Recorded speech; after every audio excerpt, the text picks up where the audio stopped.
하나님께서 다시 한번 우리 능곡감리교회에 놀라운 기름을 채워주신 은혜가 있을 줄 믿습니다.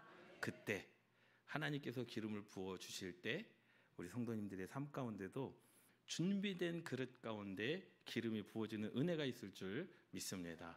말씀 보도록 하겠습니다. 신명기 34장 1절에서 8절 말씀입니다. 우리 한 목소리로 함께 합독하시겠습니다.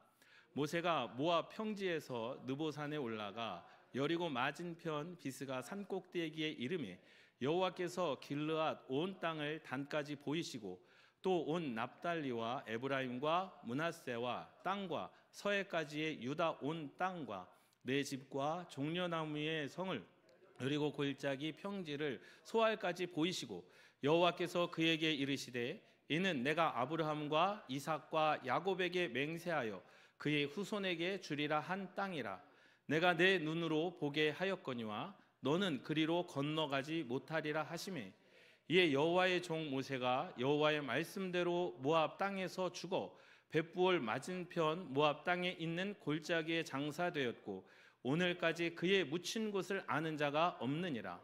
모세가 죽을 때 나이 120세였으나 그의 눈이 흐리지 아니하였고 기력이 쇠하지 아니하였더라. 이스라엘 자손이 모압 평지에서 모세를 위하여 애곡하는 기간이 끝나도록 모세를 위하여 30일을 애곡하니라. 아멘. 아멘.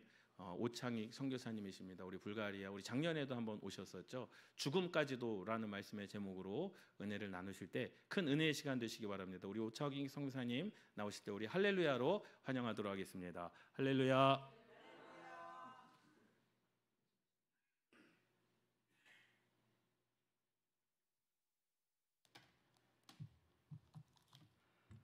주 안에서 만나 뵙게 돼서 반갑습니다.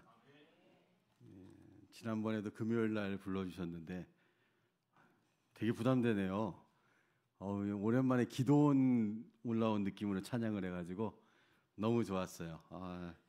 매도 먼저 만든 게 낫다고 수요일 날 불가리아 선교사님 오셨다는 걸 몰랐잖아요. 제가 저를 수요일 날 좀 불러주시지 금요일 날 이렇게 은혜 충만할 때 불러줘서 그 은혜 위에 은혜를 부어야 되는데 성령의 성령 충만함을 부어야 되는데 하나님이 하실 줄 믿습니다. 저도 옷이에요.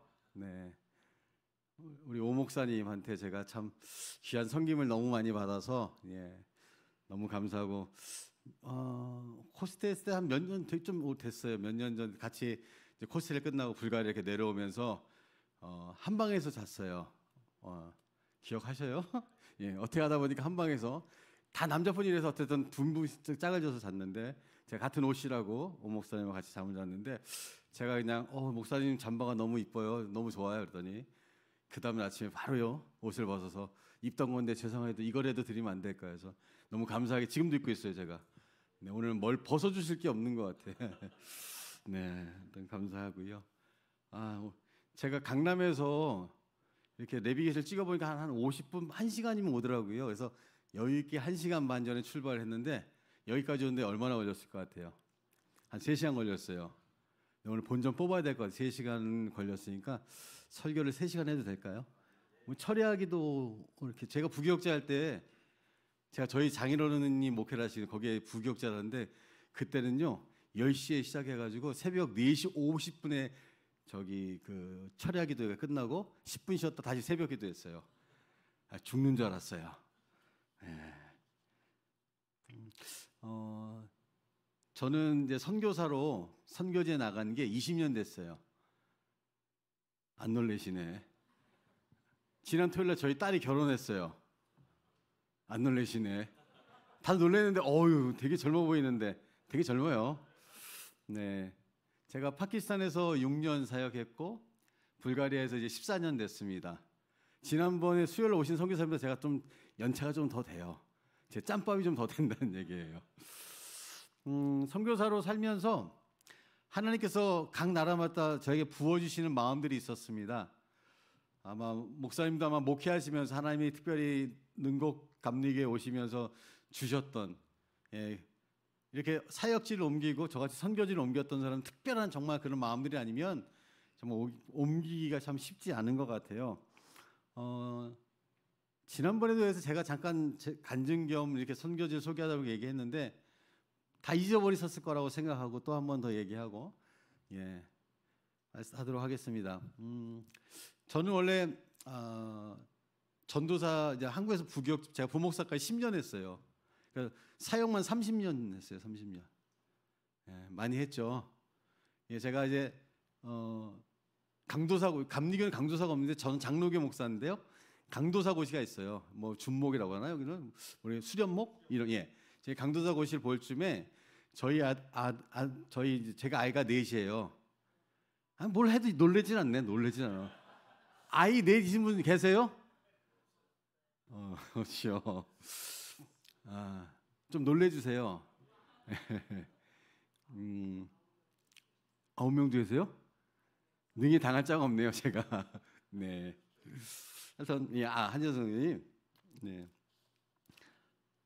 어디에까지 했지?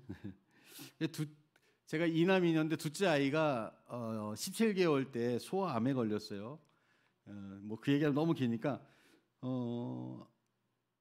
어느 순간 이게 순간순간 너무 갑작스러운 일이라 그래서 한양대 병원 처음 가는데 우리로서는 할 수 없으니까 세 군데 병원을 가라. 현대아산병원, 삼성병원, 서울대병원 셋 중에 한 군데 가는 게 좋겠다. 그래서 갔더니 갑자기 소아암병동에 입원시켜가지고 거의 한 달 동안을 이 검사만 하더라고요. 진단을 하기 위해서.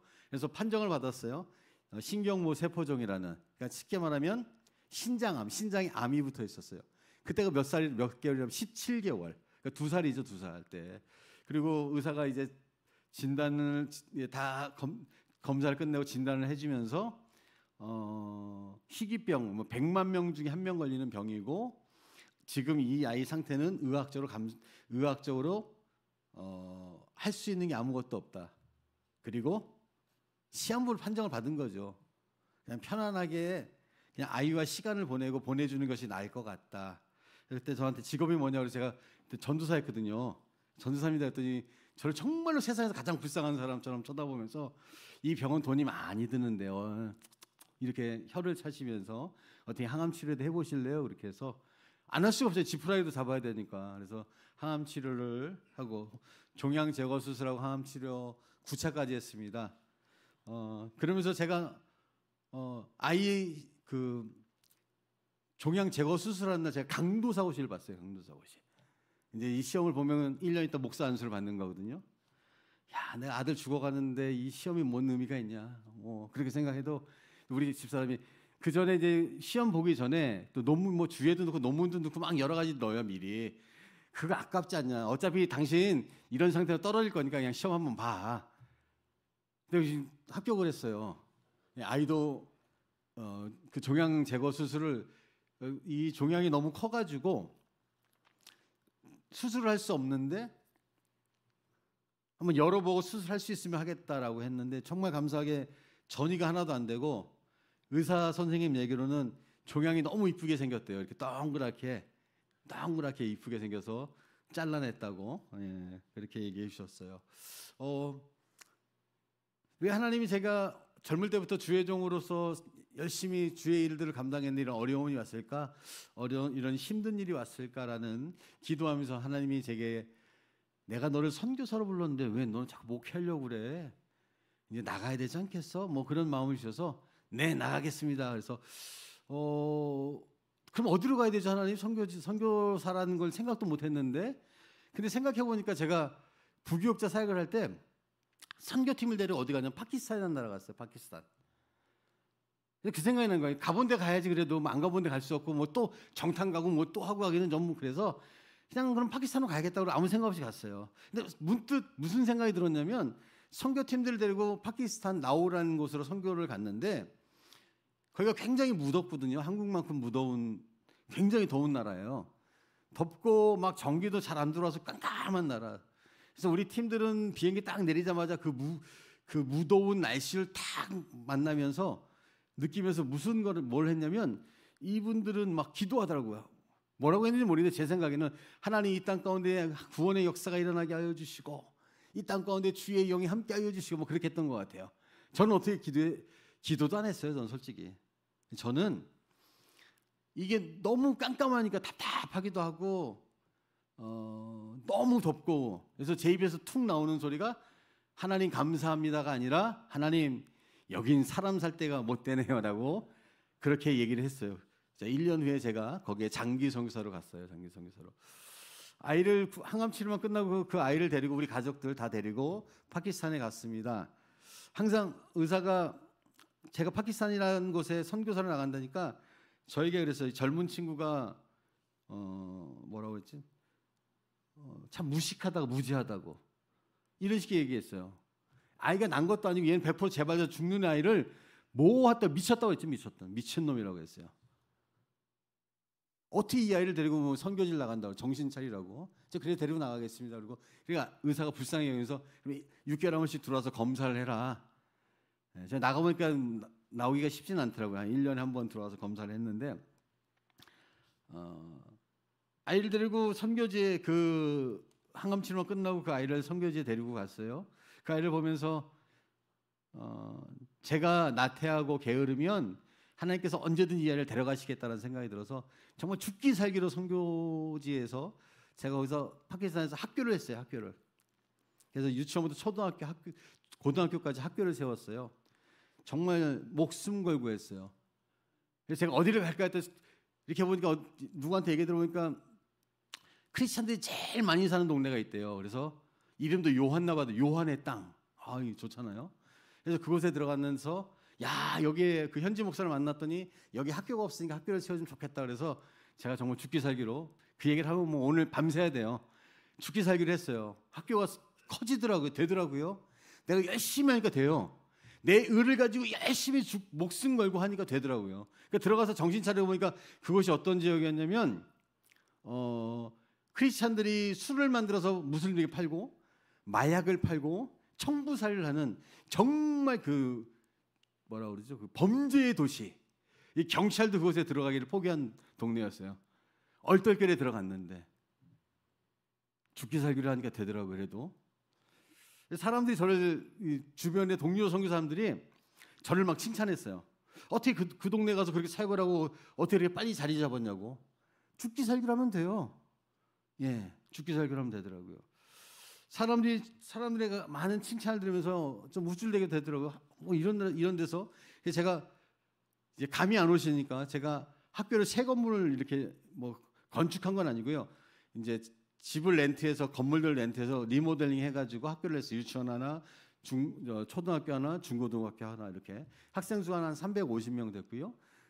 교사들 직접 제가 이제 한 사람씩 다 채용해서 교사만 한 20명 됐고 제가 이제 교장으로 사역을 했어요. 그리고 저희 학교에 들어오려고 막 줄을 섰던 아이들 굉장히 많았고 돈 다 받았어요. 그 다른 학교보다 더 비싸게 등록금을. 근데 이 가난한 크리스찬들이 가난한 이 파키스탄 사람들이 자녀 교육엔 또 돈을 아끼지 않더라고요. 돈을 선교사가 하니까 돈을 안 내요. 그래서 처음에 돈을 안 내니까 제가 그 명단을 가지고 와서 이름 다 교실만 찾아가지고 그 돈 안 내는 애들 좀 잔인하죠. 등록금 안 내는 애들 다 불렀어요. 그래서 다 나오라고 그랬어요. 그래서 집에 가라고 그랬어요. 그러니까 그 다음날 되니까 돈 갖고 다 오더라고요. 그러니까 뭐냐면 선교사가 돈 안 된다고 생각하니까 안 난다고 생각해서 돈을 안 내고 그 등록금을 안 내더라고요. 너무너무 많이 커졌어요, 학교가. 그리고 이 한국의 그 외교부 소속의 코이카라는 단체가 있는데 거기서 저희에게 5만 불씩 막 지원해주고 막 정말 여러 군데에서 또 일본 자이카에서는 제가 대학교까지 목표였거든요. 학교를 짓는 게. 근데 자이카에서 그 파키스탄의 정부에서 땅을 주고 자이카에서 그것을 다 지어주는 MOU까지 맺었어요. 하니까 되더라고요. 하나님과 관계없이 내 열심, 내 의를 가지고도 얼마든지 사람들이 보기에 어떤 큰 것들을 이루어갈 수 있어요. 근데 여기 조심해야 돼요. 근데 어느 순간에 제가 그 마을이 굉장히 거칠잖아요. 위험하잖아요. 제가 정말 죽기 살기로 했다니까요. 늘 누구 하나 다 건드려봐. 가만히 나. 막 살기 등등했고요. 거기 자칭 목사님들이 굉장히 많았어요. 자칭 목사가. 제가 그래도 목사잖아요. 저 선교사고. 목사님을 둬야겠다. 그래서 현지 목사들 뭐 시멘트 파는 사람한테 시멘트를 가져오고 또 뭐 모래를 사는 사람 뭐 하는 사람은 다 이렇게 그 물건들을 사줬거든요. 근데 그러면 속이더라고요. 벽돌 천장을 주문했는데 한 900장만 갖고 오고 뻔뻔하게 뭐 내가 예수님의 이름을 걸고 하는데 천장 맞다고. 제가 또 세봐요. 일로 와 앉아 있어요. 쉰다. 하나 둘 셋 해가 900장이잖아. 내가 갖고 올 때 분명히 100장 천장이었는데 오면서 애들이 막 훔쳐갔다는 거예요. 그 시멘트를 당나귀를 싣고 당나귀에 시멘트 10포대 싣고 왔어. 그래서 내가 여기다 내려놔. 그리고 잠깐 돌아다니는 사이에 하나 싣고 도망가더라고요. 그래서 또 쫓아가서 시멘트 뺏어오고 막. 그리고 오늘 보니까 제가 이제 학교 교장에 맨날 출근해서 가 있으면 이제 와요. 뭐 이렇게 하나씩 들고 교장실로 들어와요. 그러더니 자기가 어제 꿈에 하나님이 내게 말씀하셨는데 내가 이렇게 이런 사역들을 하라고 하나님 말씀하셨는데 오늘 나를 찾아가 오라는 거예요. 그래서 나보고 이렇게 사진 몇 장 찍은 거 보여주고 이렇게 하면서 자기 이런 사역을 할 건데 사역을 할 건데 얼마나 도와줄 거냐고. 그럼 얼마 도와줄 거냐? 나는 너를 도와줄 이유가 없잖아. 그리고 내가 너를 아직까지 모르는데 막 화를 내요. 어제 성령님이 말씀하셨는데 왜 안 도와주냐고. 그분은 성령이 목사 안수도 해주신 분이거든요. 어저께까지 아무 목사라는 얘기가 없는데 그 다음날 와서 자기 어저께 목사 안수를 받았대요. 어떻게 받았어요? 꿈에 예수님이 나타나서 자기를 목사 안수 받게 했댔어. 와, 그랬더니 그런 사람이에요. 그런 사람들이 그렇게 돌아가면 학교를 비방하고 저를 협박하고 그 청부살인한다고 그랬잖아요. 안 믿기시죠? 청부살인한다고 저를 협박하고 우리 가족 애들 학교 어디 다니는지 뭐 너 집 어딘지 막 뭐 네터 써가지고 붙여놓고요. 막 유리창 깨고요. 제 차 터트리고 막 저기 하고요. 그랬다니까요. 그러니까 어느 날 제가 너무 어떤 현지 목사한테 너무 화가 났어요. 정말 너무한다 그래서 제가 해서는 안 될 짓을 했어요. 너무 화가 나가지고 때릴 수는 없어가지고 멱살을 이렇게 잡았는데 얼마나 화가 나는지 그 멱살을 잡았는데 제가 이렇게 힘이 좋은 사람은 아닌데 너무너무 화가 나니까 이렇게 들리더라고요. 근데 이 친구 얼굴을 봤어요. 이 목사가 너무 막 두려워하는 얼굴이잖아요. 거의 이성을 잃었으니까 제가. 근데 제가 이제 때릴 수는 없으니까 방언을 했어요. 방언. 이런 너희 막. 근데 저도 제가 한 번도 욕을 안 해봤거든요. 그런 욕을. 근데 막 나오는 거예요. 제 입에서. 너무 소름 돋았어요. 그 밤에 집에 와서요. 하나님을 회개했어요. 회개 정도 하나님 저 내일 한국 가겠습니다. 저는 선교사 자격도 없고 저는 일을 할 수가 없어요. 하나님. 저는 그만두겠습니다. 주님 회개합니다. 주님 용서하여 주옵소서.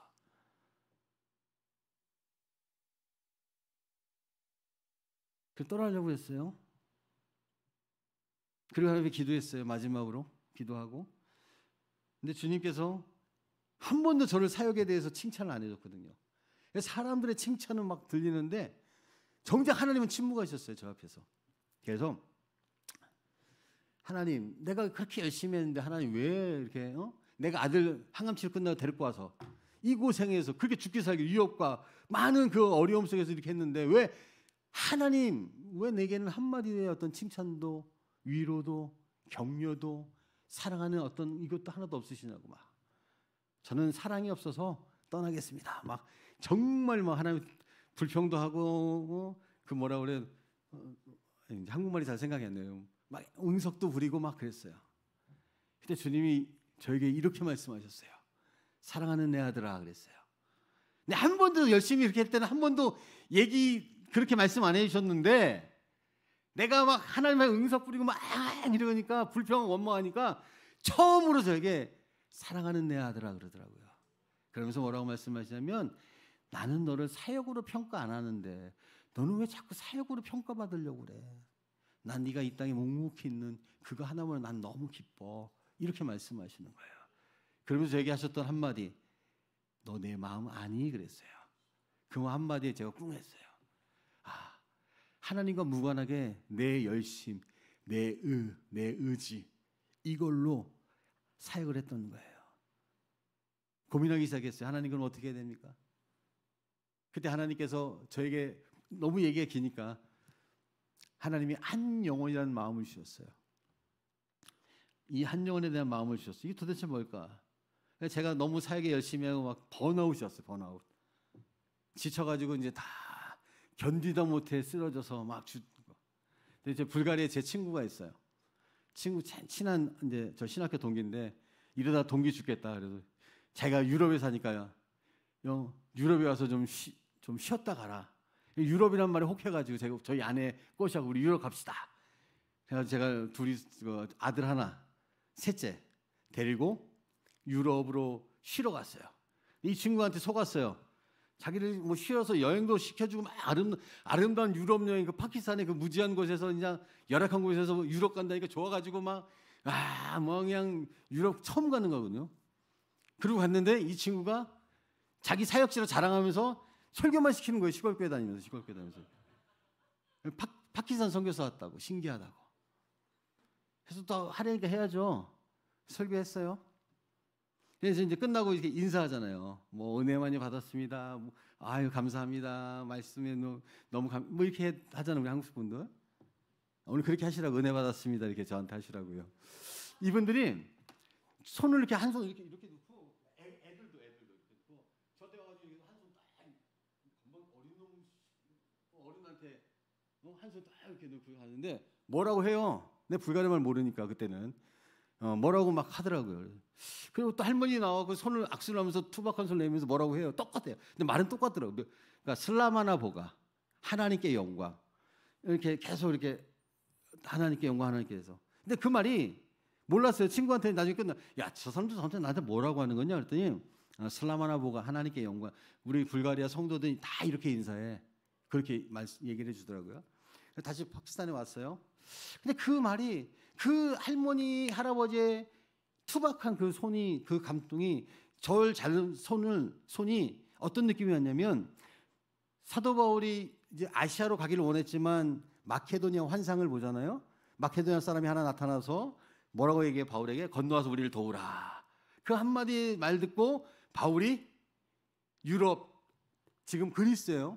까발라라는 네아폴리로 배를 타고 들어온 것처럼 이 사람 잡은 그들의 손이 저를 그곳으로 와라라는 것 같다는 거예요.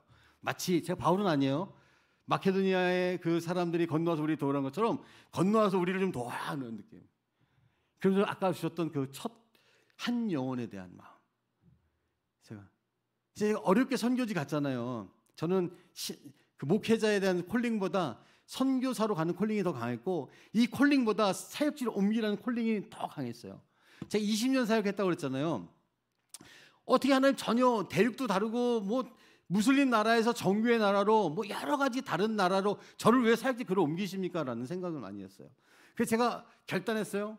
아내를 1년 동안 기다려서 아내가 드디어 가겠다. 저러다 남편 죽게 생겼으니까 가야겠다. 남편 살리기 위해서 불가리아를 옮겼어요. 선교사들이 또 주변에 제 아는 선배 목사님들이 뭐 후원해준 모든 분들이 저에게 그런 얘기를 했어요. 아니 선교사님 그 어려운 곳에서 사역하더니 어떻게 그 아이들 다 버리고 불가리아로 가시냐고. 선교사님 정말 많이 변했네요. 좋은 쪽이 아니 변했다는 거예요. 저는 좀 고생하더니 변질됐네요. 어떤 분은 저한테 아니 선교사님 애들 그래서 힘들어하니까 뭐 좋은 유럽 가서 애들 공부시키려고 가는 거예요. 그렇게 얘기하시더라고요. 또 어떤 분은 더 심한 게 저한테 하는 얘기가 뭐였냐면, 당신 정말 저를 후원 많이 했던, 이 파키스탄의 학교 아이들을 위해서 후원을 많이 했던 분이 저한테 당신 그게 정말 하나님 뜻이니 내가 두고 보겠습니다 그랬어요. 피눈물 나더라고요. 피눈물. 내가 그렇게까지 해서 하나님 가야 됩니까? 아무도 제가 가는 길에 아무도 찬성 안 했어요. 근데요 하나님 이러면 아무도 찬성하지 않지? 근데 나는 너 갔으면 좋겠어. 라는. 그러니까 사람이 아무도 찬성하지 않으니까 저는 그게 하나님 뜻이라고 갔어요. 제일 고민이 됐던 게 전혀 다른 나라로 간 거였고, 지금도 제가 제일 많이 듣는 얘기가 뭐냐면, 아니 어떻게 파키스탄에서 불가리아 성교지를 옮기셨어요? 라는 얘기였어요. 이 숙제가 있었어요. 이 숙제가. 그래서 하나님 왜 저를 그곳으로 옮기셨을까라는 것을 지금은 제가 깨달았어요. 보세요. 파키스탄이라는 나라는, 거기는 파키스탄 사람들이 제가 사는 동네가 파키스탄의 나우르라는 지역이 펀잡주라는 곳이었어요. 그래서 그들의 공용어는 우르두어라는 언어가 있어요. 근데 그들이 이제 문맹이잖아요. 학교를 안 다니기 때문에 글을 배울 수가 없잖아요. 그 나라 말을. 그래서 그들이 쓰는 언어가 있었어요. 펀자버라는. 근데 이 사람들은 말은 있는데 글은 없어요. 그래서 그들의 마더랭귀지는 뭐냐면 펀자버였어요. 글이 없는 자기네끼리 계속 부모를 통해서 내려오는 그들의 말. 근데 제가 지금 무슨 사역을 하냐면요, 집시교회를 해요. 집시교회. 집시가 어떤 사람이 옛날에 뭐 이렇게 정처없이 떠돌아는 사람들인데, 이들이 이제 정착하는데 불가리아 사람이긴 하지만, 시티즌이 불가리아 사람이긴 하지만, 이들은 불가리아 사람들 중에서도 제일 밑바닥 사람들이에요. 그래서 이 사람들은 천대와 멸시를 받는, 사람으로 취급도 못 받는 사람들이란 말이에요. 그들이 그 시내 안에 살 수가 없으니까 외곽에 밀려나서 자기네끼리 집을 짓고 살아간다고요. 제가 그 마을을 처음 들어갔을 때, 그러니까 집시도 조금 괜찮은 집시들이 있어요. 조금 일을 가지고 하는 집시들. 근데 정말 이 사람들 밑바닥인 게 뭐냐면, 마약 중독자, 알코올 중독자, 그리고 정신 이상자, 그리고 이 근친이 많아서 다운 증후군이 많고요. 어릴 때 이렇게 나도 병원에 제대로 못 가서 소경, 안진뱅이, 귀머거리 막 이런 사람들이 많아요. 그리고 간질 이런 사람들이 많고요. 아주 제가 그 교회를 현지 목사 같이 개척했는데 그냥 예배 때마다 드라마틱합니다. 제가 조금 영적 약하면 저기서 막 달려와요. 막 뭐라고 해요. 제가 주님의 책망으로 듣지만 귀신 들리는. 요새 제가 기도하는데요, 막 쓰러져요. 영적인 싸움을 해가지고요.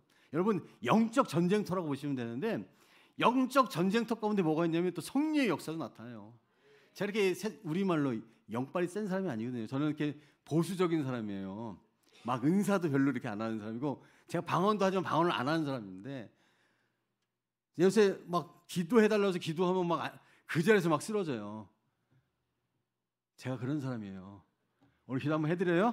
다 쓰러지게. 막 귀신이 내 쫓은다니까. 내가 막 명령하셨죠, 예수님들. 내가 나사렛을 명하니 귀신은 떠나갈지어다. 그러면요, 정말 쓰러졌다 일어나면 천사 같은 얼굴로 이렇게 저를 쳐다봐요. 설교 중에 그런다니까. 설교 중에요, 막. 근데 그런 데서 사역을 하는데, 우연찮게 하나님께서, 저는 우연이라고 생각할 때 그 마을을 들어갔어요. 마을 들어가서 이렇게 했는데, 이들의 생김새가 너무나 익숙한 거예요. 얘는 이 사람들, 그 마을이 너무나 익숙한 거예요. 왜 이렇게 익숙하지? 왜 이렇게 여기가 편하지? 내 고향처럼? 생각해 보니까 이들의 얼굴이 파키스탄 사람들과 너무 닮았어요. 여러분, 이 집시들이 어디서 왔나? 이렇게 유전자적으로 찾아보니까, 조사해 보니까 이 집시들이 인도에서 온 사람들이더라고요. 인도하고 파키스탄하고 방글라데시 한 나라였어요. 인도하고 파키스탄은 종교 때문에 갈라진 나라예요. 그러니까 파키스탄 사람들의 모습을 그대로 이 유전적으로 가지고 온 거예요. 더 심지어 놀라운 게, 집시말이 있어요. 이들이 학교를 안 다니까 이들이 불가리아 말을 잘 못해서 자기들끼리 집시말로 해요. 그리고 이 집시는 글이 없어요. 글이. 그 찬양도 집시 찬양이 있거든요. 근데 어느 순간 이 집시 찬양, 집시말 하는데 막 들리는 거예요, 저한테. 단어가 몇 개 들려요. 그래서 야, 이런 말 그런 말 아니냐? 그랬더니 눈이 동그랗게 어떻게 하니? 대충 찍긴 했는데 그런 거 같다는 거예요, 제가. 그러니까 파키스탄의 펀자브와 불가리아 집시 말이 좀 비슷하다는 거예요. 그리고 음악도 이 인도 음악처럼, 인도 음악을 그 집시 음악이 인도 음악과 좀 비슷해요. 그리고 기질도 이 사람들이 굉장히 다혈질이거든요. 이 파키스탄도 굉장히 다혈질이란 말이에요. 심지어 더 놀라운 건요, 이들의 냄새까지도 비슷해요.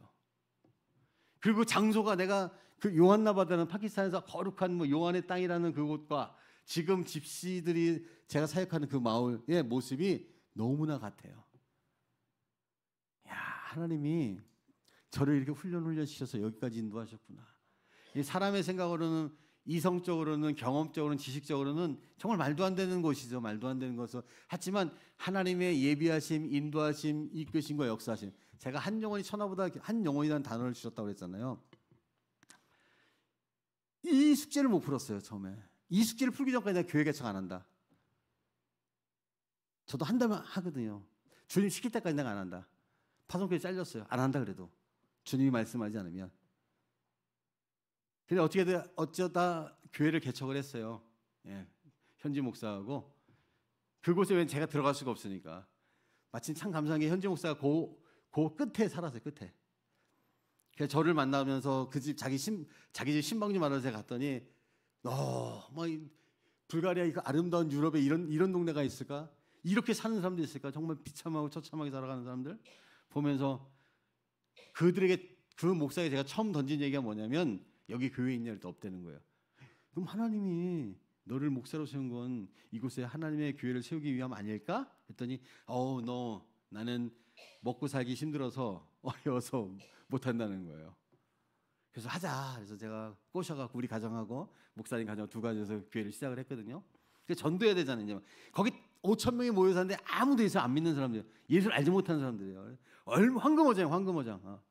복음을 전하고 싶어서 견딜 수가 없잖아요. 그래서 내가 야, 전도하러 가자. 집 방문하면서 복음 전하자 했더니 이 현지 목사 반대야. 안 된다는 거예요. 우리는 종교의 나라이기 때문에 종교를 강요해서는 안 된다는 거예요. 이 사람 무교면 무교를 존중해줘야 되고 이 사람이 정교에 이면 정교의 것을 존중해줘야 돼요. 목사가 복음 전하면 안 된대요. 와, 이래서 지금은 하나님 정말 많이 만지셔서 그 목사님이 정말 예수 안에서 변화됐어요. 담배도 끊고 술도 끊고. 네, 몰랐어요. 저는 담배 피우고 술 먹는지. 본인이 울면서 회개하면서 고백하더라고요, 예배 시간에. 네. 그리고 하나님 정말로 그 딸아이가 하나 있는데 아들하고 딸이 간질이에요, 간질. 그래서 하나님이 그 아이를 통해서 정말 예수께 매달리게 하고 예수님 바라보게 하고 변화시키더라고요. 그래서 제가 했던 게 뭐냐면 그냥 나 이 마을에 좀 이렇게 좀 다니고 싶다. 그리고 제가 그래서 이게 선물, 생활용품 이런 선물 같은 거 이제 사가지고 마을마다 이제 집마다 들어가기 시작했어요. 저 혼자 들어갈 수 없으니까 현지 목사님인데 먼저 들어가서 물어보고 한국 선교사가 와서 저 축복해줘도 되냐? 축복기도 다 좋다고 하죠. 뭐 그리고 빈손을 안 왔다고 그래. 뭐 갖고 왔다고 그래. 그래서 뭐 이렇게 생활용품. 그럼 뭐보다 뭐가 좋다? 뭐 연물 이런 말 써도 연물 뭐 있잖아요. 제밥에 관심이 너무. 그러니까 뭐 들어오고 하죠. 또 소문나니까 이제 나와 있어요. 내가 지나가면 우리 집 안 오나 하고. 그냥 들어가서 선물 주면서 간단하게 저는 이제 재밌는 게 뭐냐면 제가 불가리아 말로 현지 목사 집시말로 통역을 해요. 불가리아 말을 몰라갖고 이분들이 불가리아 사람인데. 그래서 제가 복음을 전해요. 나는 한국에서 사는데 정말 여기 멀지 않느냐. 이곳까지 하는 날을 보내셔서 주님의 사랑을 전하고 예수님이 당신 때문에 십자가에 못 박혀 주셨고 예수 믿는 구원받습니다라고 복음을 전하고 마지막에 정말 간절하게 기도해주고 선물 주고 그렇게 이제 다니기 시작했어요. 어느 날 하나님께서 이제 늘 현지 오늘 이 집 갔으면 좋겠으면 갔죠. 근데 어느 날 가다가 그냥 쓱 지나가는데 저는 옆에 있는 집을 좀 들어가고 싶은 거예요. 옆에 있는 집을. 그래서 현지 목사한테 여기 좀 들어가고 싶다. 좀 가서 물어봐라 했더니 들어오라고 해서 들어갔어요. 근데 어떤 할머니 한 분이 여기 앉아 계셨어요. 나이 하여튼 한 60 초반 정도 된 할머니가 앉아 계셨고 그래서 나는 한국에서 온 또 똑같이 복음을 전하는데 뒤에 뭐가 좀 이상해서 이렇게 봤더니 어떤 여자 한 분이 쭈그리고 이러고 앉아 있는 거예요. 그러면서 이 여인은 누구냐 그랬더니 이제 언니인데 이분이 내 여동생인데 너무너무 불쌍한 애라 처음에 날 때부터 안진뱅이요 소경이요 귀머거리였다. 자기 엄마가 돌아가시면서 네 동생 제발 끝까지 버리지 말고 책임져 달라. 그리고 이혼하셔서 할 수 없이 이제 데리고 사는 거예요. 근데 정말 그냥 맨 바닥 이런데 구석에 정말 그냥 이 몸이 굳어가지고 앉은 데다 보니까 이게 짱 똑바로 못 누워서 자고 앉아서 자고 아니면 옆으로 이렇게 자요. 그 할머니가 저한테 너무 불쌍한 자기 동생이라고 했는데 진짜 너무 불쌍하더라고요. 하도 이러고 있어가지고 고개도 완전히 여기 이렇게 이제 못 들 정도로 이렇게 굳어진 것 같아요. 그렇다면 뭐 고개를 들라 죄인은 고개를 들라 이러고 할 수 없잖아요. 그런 상태에 있어서 걔가 너무너무 불쌍해서 정말 간절히 기도했던 것 같아요. 그리고 났는데 자꾸 그 여인이 자꾸 생각이 나요. 머릿속에 자꾸 생각이 나서 내가 교회 갈 때마다 그 여인의 집에 들려서 뭐 생필품도 주고 또 기도해 줬어요. 몇 번 갔어요. 몇 번 갔는데 어느 날 이제 내가 정말 그날도 정말 간절하게 왜냐면 못 듣겠지 느낄 수 있잖아요. 머리 자꾸 내가 이렇게 하니까 안수기도 해주니까 막 그냥 하잖아요. 그러니까 그랬는지 하여튼 예수님의 이름으로 기도합니다. 나세모니 이메토나이스 아멘 이러고 했는데 그 눈을 딱 떴는데 그 여인이 고개를 이렇게 들었어요. 저를 이렇게 쳐다보는 거예요. 처음 봤어요 그 여인의 얼굴을. 근데 그 여인의 얼굴이 어땠을까요? 뭐 정말 안 씻어갖고요. 냄새는 말할 수 없어요. 저는 웬만한 거 정말 제가 파키스탄에 견딜고만 있어서 그 웬만한 건 제가 끄떡도 안 하거든요. 와, 정말 힘들었어요. 네, 그래서 제가 숨도 안 쉬고 기도해요. 했는데 그 여인의 얼굴이 보니까 너무 평화로운 거예요. 얼굴이 너무 환한 거야. 속으로 내가 기도를 해줬더니 이 여인이 또 이렇게 얼굴이 환해졌구나 생각했죠. 그때 갑자기 하나님이 내 마음속에 이런 음성이 들려줘요. 이는 내 사랑하는 딸이요 내 기뻐하는 자라. 여러분 아멘하시 전 충격을 받았어요. 세상에서 가장 불쌍한 여인이잖아요. 예수 안 믿는 여인, 예수를 모르는 여자, 평생 집 밖에 나가보지 못한 여인이고, 아무도 그 여인을 거들떠보지 않고, 아무도 그 여인에 관심 두지 않고, 아무도 그 여인을 생각하지 않았지만 누구는? 우리 예수님은 그 여인을 사랑하신다는 거예요. 내 기뻐하는 자라는 거예요. 그러면서 한 영혼에 대한 답을 풀었어요. 하나님이 이 영혼을 사랑하셔서 나를 위해 나를 이 땅에 보내셨구나. 제가 아이가 넷이잖아요. 6명이 우리 식구를 여기까지 보내셨는데 이 한 영혼 때문에.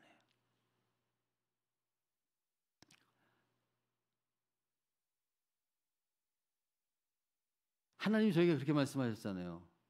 나는 너를 사역으로 평가 안 한다고. 한 영혼을 옳은 길로 인도하면 어떻게 돼요? 천국에서 해같이 빛나게 한다. 여러분, 교회는요 사람을 모으는 곳이 아니에요. 영혼을 살리는 곳이죠. 그 생짜 같은 사람들 있잖아요. 정말 여러분, 이 첫 개척하고 아무도 없는, 교회가 없는, 예수 믿지 않는, 거기가 어디로 마약 중독자, 알코올 중독자들이 있는 그곳에 교회가 세워졌잖아요. 엄청난 핍박이 있었죠. 처음엔 구경하러 교회를 왔던 사람들 뭔가 했는데 자기한테 뭔가 안 해주면요 오히려 이제 가서 방해하는 거예요. 뭐 사람들 교회 못 가게 하고, 현 목사 같이 동행했던 목사하고 싸우고 더 힘들게 하는 거예요.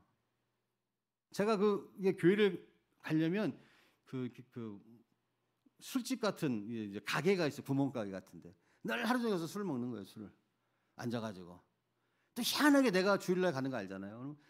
갈 때 또 앉아가지고 또 기다리지 않는데 뭐 이렇게 가요. 그럼 또 어느 날 주일날도 이렇게 지나가는데 혹시 역시나 그분이 저를 딱 눈이 마주쳤어요. 싹 웃으면서 저한테 와요. 술병을 들고, 술잔도 들고. 그러면서 불가리아에 그 독주가 있어요. 유스키 같은 걸 직접 이제 증류해서 만들거든요.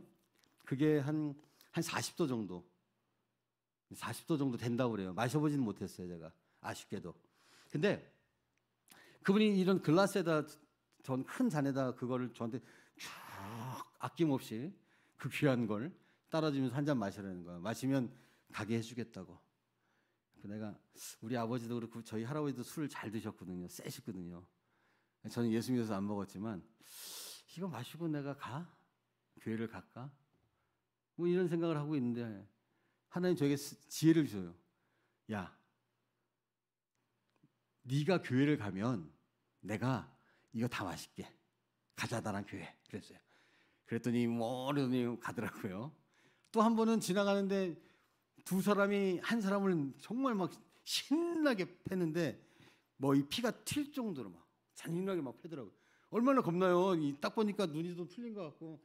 그래서 여기 내가 지나가야 교회를 갈 수 있는데 눈이 좀 풀리고 뭐 하여튼 두 사람이, 한 사람은 막 저러다 죽겠다 할 정도로 패더라고요. 그래서 지나가야 되는데 어떻게 해야 되지? 순간적으로 막 고민을 했어요. 그러다 땅 때리는데 저를 딱 본 거예요. 그래서 제가 이러고 있었는데 저를 보면 싹 웃어요. 또 소름 돋게. 그래서 저거 지나가려는 거예요. 목사인 거 아니까 지나가라고, 예배 드리러 가라고. 들어가면서도 뒤에서 뭔가 이 등골이 싹 하더라고요. 그래서 갔어요. 제가 현지 목사가 있어서 빨리 올라가서, 제가 이제 교회 좀 일찍 가니까, 야, 저기 싸움 났으니 가서 좀 말리러 가자. 내가 이렇게 다 했다 그랬더니 아는데 가면 안 된다는 거예요. 그 사람이 어떤 사람인지 절대 가면 안 돼, 말리면 안 된다는 거예요. 좀 그래서 할 때는 저는 늘 갈 때마다 제가 사는 소피아에서 사역지까지 한 차로 거의 2시간 가까이 걸리거든요. 그곳이 그리스로 가는 곳에 정말 아름다울 거예요.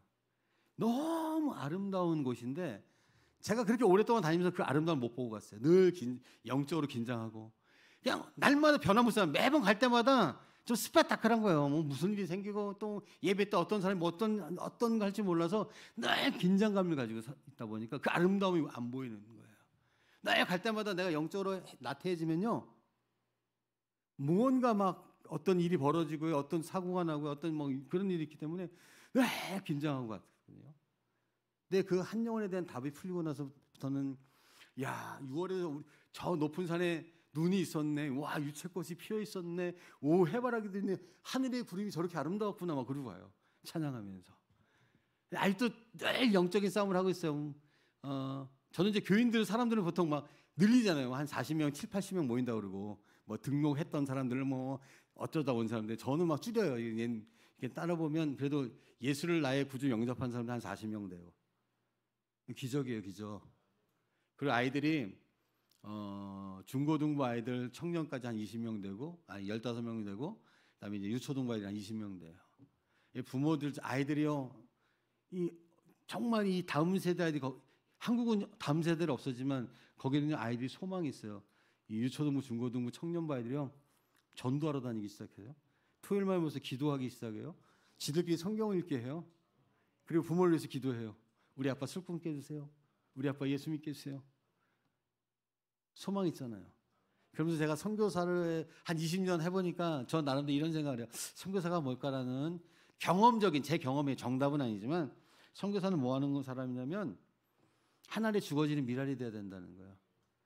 우리나라 복음 처음 들어올 때 대동강의 토마스 선교사가 성경책 한 권 던져놓고 죽었잖아요. 복음 한 번 못 전해보고 죽었는데, 죽어지는 그 미랄 때문에, 그 한 사람 때문에 지금 우리가 이렇게 예배에 마음껏 드릴 수 있는 거 아니겠어요? 예, 죽어지는 미랄에 대한, 죽어져야 성경에 많은 열매를 맺는 거예요. 하나님의 미랄이 땅에 떨어져 하나 그대로 있으면, 죽지 않으면 열매를 맺지 못하지만 죽으면 많은 열매를 맺는다. 죽어져야 돼. 가서 죽어져라. 예, 제가 그래서 날마다 그렇게 기도해요. 하나님, 오늘도 그 땅 가서 죽어지게 하여 주옵소서. 내가 죽어지는 미랄을 통해서 하나님 때에 그 불쌍한 그 지역에, 블라고 에버그라라는 지역인데 그 지역에 하나님 복음에 많은 열매 맺게 하여 주옵소서.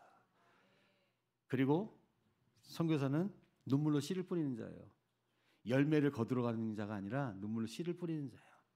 눈물로 씨를 뿌리면 하나님 때, 내 때가 아니고 하나님 때.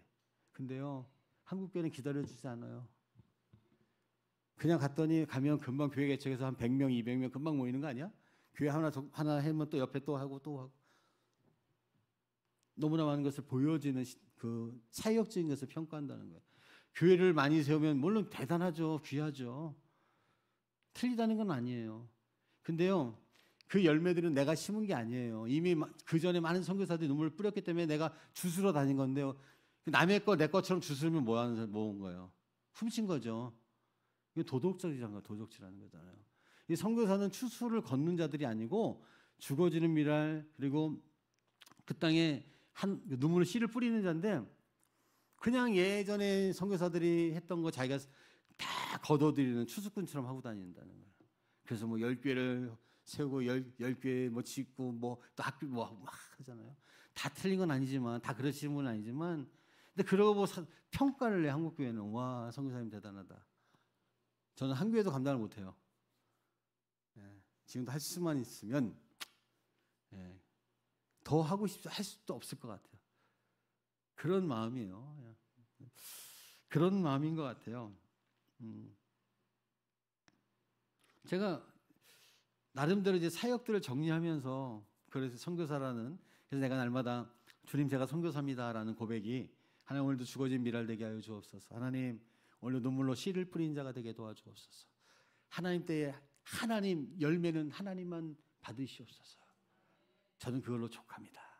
저는 이미 한 영혼을 만나게 하셨고 그 한 영혼이면 저는 충분합니다. 그래서 제가 이제 하나님 주의 종이 되겠습니다 이렇게 막 하고 신학을 할 때 그런 기도를 했어요. 하나님, 내가 주를 위해서 평생이 아니라 30년만 사역하겠습니다. 나도 내 나머지 인생을 좀 살아야 될 것 같아갖고 30년이 엄청난 줄 알았어요. 근데 벌써 왔더라고요. 그래서 올해부터는 하나님 덤으로 한 사역이니 긍휼히 여겨주시옵소서. 좀 불쌍히 여겨주시고 이렇게 해요. 그래서 이런 생각, 나머지 얼마나 더 사역을 할지 모르지만 어떻게 사역을 하면 좋을까? 어떤 마음을 가지고 변하지 않게 처음 사랑 그것들을 버리지 않고 정말 주님만 바라면서 갈 수 있을까라고 하면서 제 속을 묵상하면서 주셨던 말씀이에요. 좀 시간이 갔지만 제가 잠깐 나눌게요. 오늘 말씀. 모세가 40년 광야 생활하면서 드디어 이제 가나안 땅 앞에 서죠. 가나안 땅에 섰는데 오늘 본문 말씀처럼 뭐라고 얘기하냐면 신명기 32장 39절에 너는 여리고 맞은편 모압 땅에 있는 아바림 산에 올라가 느보사리로 내가 이스라엘 자손에게 기업으로 주는 가나안 땅을 바라보라. 가나안 땅을 보라는 거예요. 그리고 내 형 아론이 호르산에 죽어 그의 조상에게로 돌아간 것 같이 너도 올라가서 이 산에서 죽어 내 조상에게 돌아간다. 무슨 말이냐면 너 가나안 땅을 이렇게 바라보지만 넌 그 땅까지 갈 수 없어. 그 땅 보면서 너는 죽을 거야. 여러분 생각해 보세요. 모세가 얼마나 이스라엘 탁월한 영적인 지도자였고 대단한 지도자였어요. 그 무지한 노예 같은 노예들 장정만 70만 명을 모아서 출애굽 시켰단 말이에요. 그리고 그들이 뭐 불평하고 원망할 때도 어쨌든 그들을 끌고 하나님의 역사하심, 인도하심, 이끄심을 보지 않습니까? 뭐 홍해를 가르고 또 만나와 메추라기를 먹이시고 낮에는 구름기둥, 밤에는 불기둥으로 그들을 인도하시고 반석을처럼 물을 내게 하시고 뭐 날마다 기적 가운데 사는 거잖아요. 근데도 모세가 시내산에 올라가서 십계명 받을 때 내려와 보니까 뭐 금을 모아서 금송아지를 만들어 갖고 섬기고 있지 않습니까? 그러니까 하나님이 뭐라고 했는데 이 백성들 다 죽이고 이 돌로 내 백성 만든다고 할 때 모세가 뭐라고 그랬어요? 하나님 이 백성 살려주시고 나를 차라리 생명체에서 거두어 주옵소서. 정말 멋있는 지도자 아닙니까? 이스라엘 백성 40년 광야에서 고생 시켰어요. 드디어 하나님 약속한 땅 앞에 세웠어요. 그러면 모세를 통해서 그 땅 차지해서 정말 이제 잘 살고 어떤 하나님 약속한 땅 차지하면서 이렇게 살아야 되잖아요. 근데 하나님이 너무 잔인하지 않습니까? 아니 모세를 약 올리는 것도 아니고 그 아름다운 땅 보여주면서 그 땅에 왜 쓰게 하고 그 다음에 뭐라고 그래요? 너는 여기 보잖아. 근데 너 여기 못 들어가. 너무한 하나님 아니세요? 모세가 40년 얼마나 그들을 위해서 이스라엘 백성들 위해서 고생했는데 정작 모세는 못 들어가게 하시는 하나님. 이 하나님의 이 명령 앞에 그리고 느보산으로 죽으러 올라와. 그냥 끌고 간 것도 아니고 스스로 올라오게 하신단 말이에요.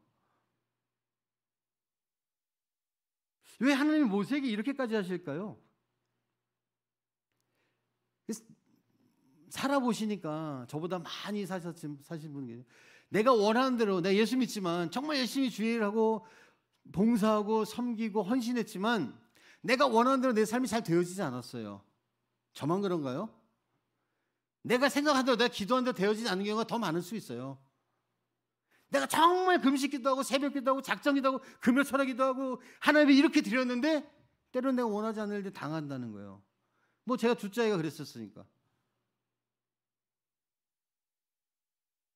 우리의 삶을 이해되지 않는 분이 하나님일 때가 많아요. 근데 중요한 건 뭐냐면 하나님을 이해의 대상으로 생각하면 안 된다는 거예요. 하나님은 우리가 믿음의 대상이라는 거예요. 절대 믿는 믿음의 대상. 그리고 하나님은 순종의 대상이에요. 우리가 하나님 앞에 그냥 순종해야 되는 거예요. 이 말도 안 되는 이 하나님의 명령 앞에 모세가 뭐 했어요? 하나님, 말이 됩니까 하나님? 내가 이들을 위해서 어떻게 했는데요? 저를 죽이신다고요? 뭐 이렇게 불평할 수도 있고 뭐 원망할 수도 있고요. 뭐 하나님 따질 수도 있잖아요. 컴플레인 할 수 있잖아요. 저처럼 막 왜 우리 아들 그렇게 하셨어요 하나님? 근데 모세는 이 하나님 명령에 대한 모세의 반응은 뭐냐면 그냥 말씀에 순종해서 홀로 그 느보와 산에 어떻게 해요? 죽으러 가는 거예요. 자기 스스로 죽이시는 것도 아니고 자기 스스로 죽으러 올라오라는 그 심정, 모세의 그 심정. 근데 아무 소리 없이 또 올라간단 말이에요. 하나님이 아브라함에 야 아브라함아 네 아들 이상 내게 모리아 산이죠. 모리아 산에서 제물로 바치라고 하잖아요. 그럼 아브라함이 하나님 아니 아들을 어떻게 주셨는데요? 내가 25년 기다렸고 하나님 약속 때문에 친척 본토 아비 떠나서 하나님 지시할 땅으로 여기까지 왔지 않습니까? 그리고 아들 주셨는데 뭐 하루아침에 얘를 제물로 드리라고요? 배 갈라서 안에 상자 다 끄집어내서 불로 태워서 내 아들 제물로 바치라고요? 내가 나이가 먹으니까 뭔가 좀 이렇게 안 들렸나? 잘못 들었나? 근데 한마디로 그 다음날 뭐였어? 바로 이삭 불러놓고 사원 불러서 야 제사 드리러 가자. 번제잖아, 태워서 죽이는 거. 이게 믿음의 사람들의 모습이라는 거예요. 말도 안 되는 명령 앞에 그냥 묵묵히 순종한다니까요. 근데 결과를 보세요. 하나님이 어떻게 하시나. 그럼 죽으러 가는 모세, 이 모세의 한번 입장을 생각해 보세요. 어떤 마음일까요? 어떤 생각을 했을까요? 죽으러 가면 올라가는 우리는 막 안판정 받아갖고 몇 개월 못 삽니다. 의학으로 안 됩니다. 막 내 인생 하나님 두렵고 막 살려주세요, 거두어주세요, 치료해주세요, 낫게 해주세요. 물론 그렇게 기도해야죠. 근데 약간 원망 섞인 그냥 하나님 감사합니다. 나를 사랑해서 나를 그렇게 보고 싶으셔서 하나님 나를 불러주시는군요. 감사합니다. 뭐 이 정도는 아니더라도 올라가면서 모세를 참 많이 묵상해서 제가 그 심정이 제가 어떠냐면 삭시 갈 때마다 울렁증이 생겼어요. 울렁증. 오늘 그냥 안 가고 싶까? 그냥 핑계 댈까? 제가 어떤 때는 한번 차비가 없어서 기름값이 없어서 못 간 적이 있는데 하나님 내가 기름값이 없어서 사역실 못 가네요. 속으로는 오늘 안 가도 된다. 마음적으로 되게 좋은 거예요. 모세가 올라가면서 무슨 생각을 했을까? 무슨 마음일까? 저는 그런 것 같아요. 주셨던 하나님의 마음이 뭐였냐면 모세가 지나온 자기의 인생을 돌아보지 않겠어요? 그러면서 40년 이스라엘 백성들과 같이 갔던 그 광야의 생활을 돌아보니까 뭐라고 고백했을 것 같아요? 하나님 은혜라는 거예요. 힘든 일도 어려운 일도 괴로운 일도 고통스러운 일도 참 많았는데 지나고 보니까 하나님의 은혜다. 바울도 그렇지 않습니까? 나의 나된가 하나님 은혜라고. 내가 주 때문에 옥에 갇히고 매도 맞고 쫓기고 헐벗고 굶주린 그러나 나의 나된 것 하나님의 은혜. 여러분 감옥에 가는 걸 은혜라고 고백할 수 있겠어요? 근데 생각이 다른 거예요. 나같이 핍박자가 예수 믿는 자를 잡아 죽였던 앞장선 핍박자가 복음을 전하는 전도자가 돼서 내가 이제는 주님 때문에 핍박을 받을 수 있다는 거. 하나님의 은혜라는 거예요. 우리 같으면 아니 내가 이렇게 복음을 전해 나한테 어떻게 이런 일이 그렇겠지만 하나님의 은혜입니다. 나 같은 사람이 어떻게 예수님 때문에 이런 핍박을 받지, 고난을 받지, 아픔을 옥에 갇히지? 하나님의 은혜라는 거예요. 지나고 보니까 정말 어떤 분이 저한테 그러더라고요. 선교사님은 한 번도 고생을 안 하시고 안 하셨던 분 같아요. 그렇게 보이세요, 제가? 참 목사님 아멘 감사합니다. 그 야곱이 요셉 앞에서 그런 고백하죠. 내가 참 험악한 인생을 살았다. 뭐 그 정도까지 아니지만 나름대로 20년 동안 산전수전, 뭐 공준전 이게 참 쉽진 않았던 것 같아요. 근데 참 힘든 시간도 많았고, 제가 코로나 와서 죽다 살고 뭐 그런 경우도 있었고요. 철수하려는데 하나님께서 또 파송교회를 다시 세워주시고 건강도 회복시켜주시고 뭐 여러 가지 그런 걸 지나오면서 근데 고백된 게 뭐냐면 하나님의 은혜는 거예요. 우리 아들 죽을 그 사형 선고 아직도 그 의사의 그 말이요. 전 지금도 막 생생하게 들려요. 막 지금도 들려요. 아들이 자고 있는 지금 24살이거든요. 그 다 큰 아들이 이러고 있어도 이렇게 자는 모습 제가 가끔씩 가요. 이렇게 보고 보면서 근데 그때 그 느낌 있잖아요. 그게 아직도 느껴져요. 모세가 좌절하거나 낙담하거나 원망했다면 절대 그 길을 올라갈 수 없어요. 그 죽음의 길을 올라갈 수 없다라는 거예요. 다시 한번 얘기하면 가나안 땅을 바라면서 지나온 40년의 광야 생활 힘들었지만 고생스럽지만 어려웠지만 그래도 지나고 보니까 모든 것이 다 하나님의 은혜였고 여기까지 우리를 인도하셨고 우리를 도우셨고 우리를 지키셨구나. 하나님의 특별한 사랑이었구나 라면서 감사로 고백하면서 올라갔을 것 같아요. 그러니까 그 길을 갈 수 있었던 것 같아요. 비록 모세는 가나안 땅을 못 들어가지만 내 다음 세대들이 그 땅을 차지하는 것에 만족하는 거예요. 그런 생각이 들었어요. 제가 뭐 교회 건축을 안 해도요. 그 땅에서 뭐 많은 것을 안 해도 불가리아 땅에서 많은 걸 안 해도 선교의 많은 열매를 거두지 못한다 할지라도 내가 죽어지는 미랄되는 심정으로 살았다면 내가 그 땅에 눈물로 씨를 뿌렸다면 하나님 때 하나님께서 분명히 열매 맺게 하신다라는 그것으로 충분하구나. 야, 하나님의 은혜다라고 고백할 수 있을 것 같아요. 살다 보면 내가 원하는 대로 되어지지 않을 때가 너무나 많죠. 그래도 우리는 구원받은 하나님의 자녀가 된 것을 인하여 감사했다는 거죠. 죽음을 앞에다 둔 모세가 했던 행동들이 있어요. 죽음을 이제 준비하면서 모세가 했던 행동. 첫 번째 뭐냐면 여호수아를 후계자로 세웠어요. 두 번째는 더 중요한 건 하나님을 찬양했어요. 여러분, 찬양은 뭐예요? 감사의 고백이란 말이에요. 죽이겠다는 하나님 앞에 감사하다고 찬양하고 영광 돌린다는 거예요. 여러분, 그렇게 하실 수 있겠어요? 우리 죽음 앞에서 하나님 찬양하면서 감사합니다. 내가 사랑하는, 내가 그리워하는, 내가 보고 싶어하는 드디어 예수님을 만날 수 있다니, 천국에서 만날 수 있다니. 큰 구원의 하나님, 그리고 큰 이적과 기적을 베푸신 하나님, 우리를 인도하셨던 그 하나님을 모세는 좀 찬양한단 말이에요. 내 얘기가 아니고 성경에 그렇게 기록되어 있어요. 그리고 이스라엘의 12지파를 각 지파마다 축복해요. 스스로 목숨을 끊는 게 아니라 하나님 죽이시겠다는 그 명령 앞에 각 지파를 축복한단 말이에요. 축복해요. 그리고 마지막으로 뭐라고 고백하냐면, 이스라엘이여 너는 행복자로다. 이스라엘아, 우리는 참 행복했어. 왜냐하면 여호와의 구원을 너같이 얻을 백성이 누구냐? 그는 하나님은 너를 돕는 방패시라는 거예요. 지금 나를 죽이셨던 그 하나님 앞에 나는 그래도 하나님 참 행복했습니다라고 고백하는 모세의 모습. 어떻게 보면 우리의 인생의 아름다운 모습 아니겠어요? 응? 모세가요, 죽음을 앞에다 두고 아무에게도 알리지 않았어요. 저 같으면 그 죽음 앞에다 두면 어떻게, 각 지파의 족장들 지파, 그 밑에 다 지파 쫙 회의해. 야, 내가 하나님 나를 이제 죽이실 거야.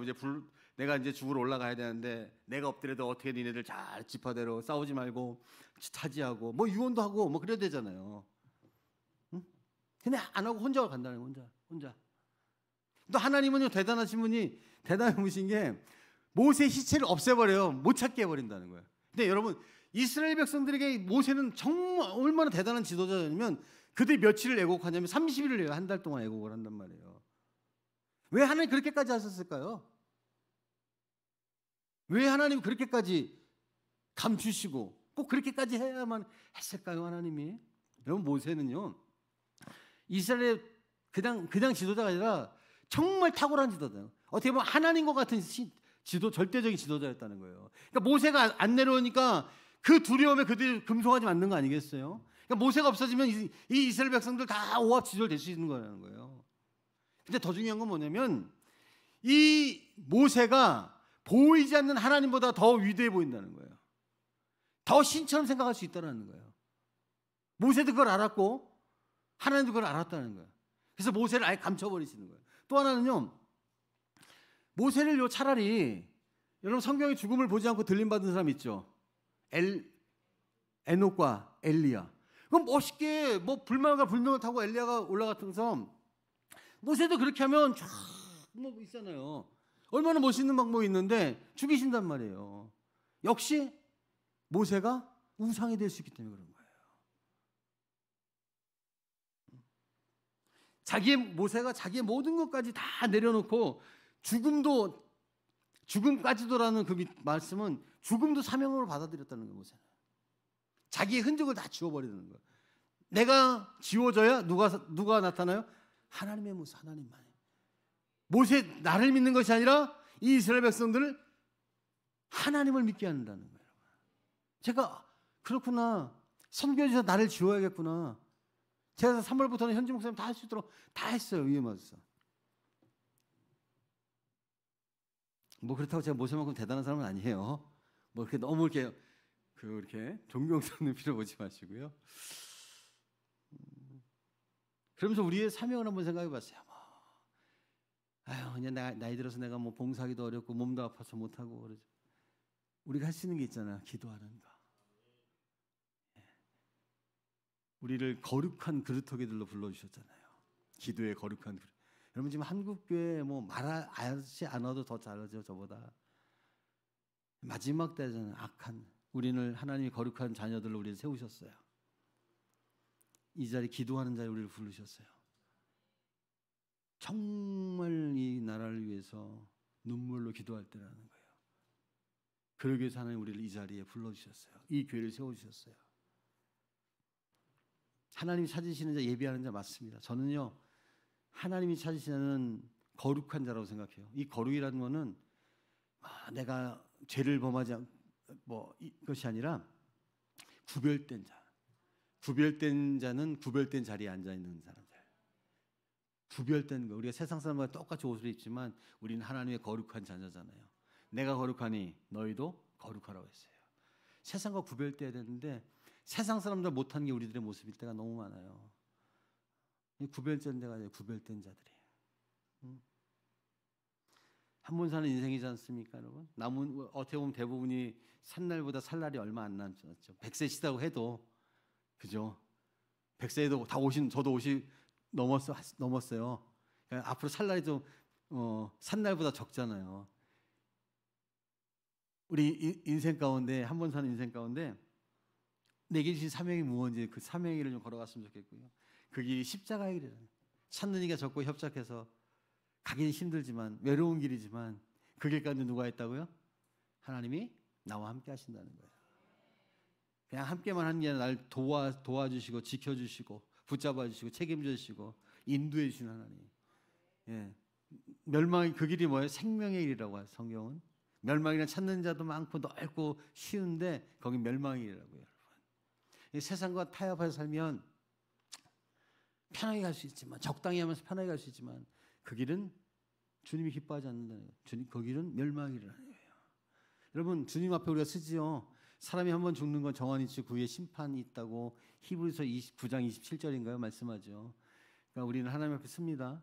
하나님 우리를 심판하신다고 그랬어요. 어떤 심판이냐면 두 가지예요. 하나는 악하고 게으른 종, 또 하나는 착하고 충성된 종.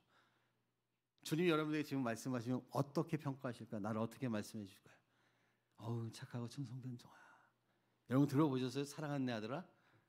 사랑하는 내 딸아? 전 들어봤어요. 딱 주님 앞에 섰을 때 착하고 충성된 종아, 네가 적은 일에 충성했더니 잘하였도다. 내가 기쁘다. 정말 이 땅에서 수고했다. 뭐 이런 얘기를. 악하고 게으른 종아, 심지도 않고 나지도 않는데 내가 너를 슬피하며 이를 가며 저기다 두리라. 얼마나 불쌍해요. 우리가 지금 우리 다 구원받은 예수 믿고 구원받은 자들인데 지금 뭐 그냥 예수 믿었으니까 구원받는데 뭐하러 뭐 어렵게 힘들게 신앙생활하고 어렵게 헌신하고 뭐 이거 다 드리고 뭐하래요? 사명 때문에, 우리에게 주어주실 상급 때문에, 주님 앞에 섰을 때 그 한마디 때문에. 그렇지 않습니까, 여러분? 오늘 이 자리에 나와서 편하게 좀 쉬기도 하고 TV도 보고 내 하고 싶은 거 할 수 있지만 꾸역꾸역 나와서 기도하고 찬양하고 또 막 설교가 왜 이렇게 길어? 예, 제가 자주 오지 않기 때문에 3시간 왔기 때문에 아직 멀었지만 그렇잖아요, 여러분.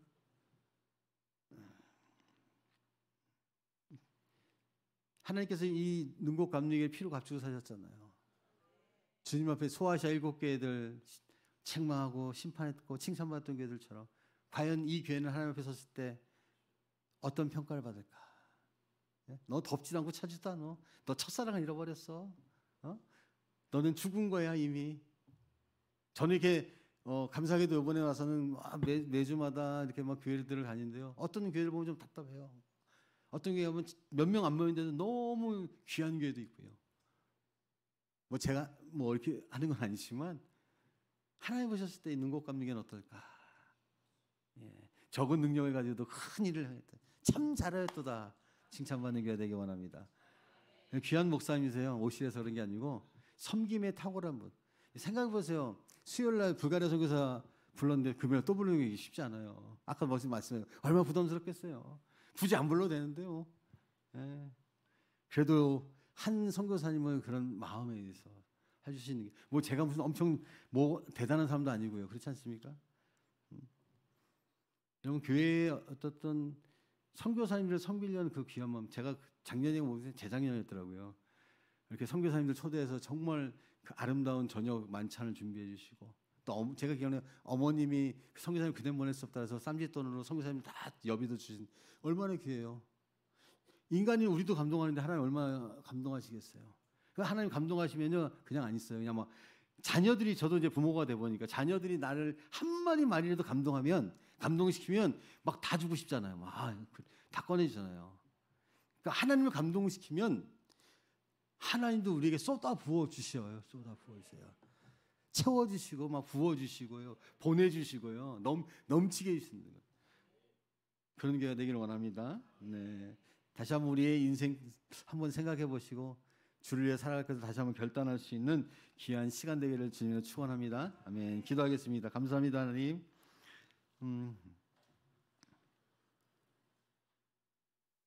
우리가 사는 인생 한 번뿐인 인생입니다. 우리를 믿음의 자녀로 우리를 불러 주셨습니다, 주님. 어떻게 살아가야 될지를 다시 한번 고민하게 하여 주시고 하나님의 마음을 알며 하나님 말씀 앞에 순종하는 하나님의 사람으로 주님 앞에 한 걸음 한 걸음 나아가게 하여 주옵소서. 주님, 피로 값지고 세우신 이 능곡 감리교회를 축복합니다. 이 교회를 통해서 하나님이 하실 일들을 기도합니다. 하나님 역사해 주옵소서. 특별히 선교한 일에, 선교사를 섬기는 일에 탁월한 이 교회 가운데에 하나님의 것으로 부어주시고 보내주시고 채워주셔서 교회가 어려운 가운데 많은 교회들이 있다 할지라도 하나님 능곡감리교회만은 채우시고 공급하신 그 놀라우신 하나님의 은혜가 또 많은 사람들이 채워짐을 통해서 부흥하는 성장하는 역사가 있게 하여 주옵소서. 이를 위해서 기도하며 몸부림치는 목사님 모든 성도님 가운데 하나님 오늘도 주의 영으로 성령을 하나님 부어 주옵소서. 감사드리며 예수님의 이름으로 기도하옵나이다. 아멘.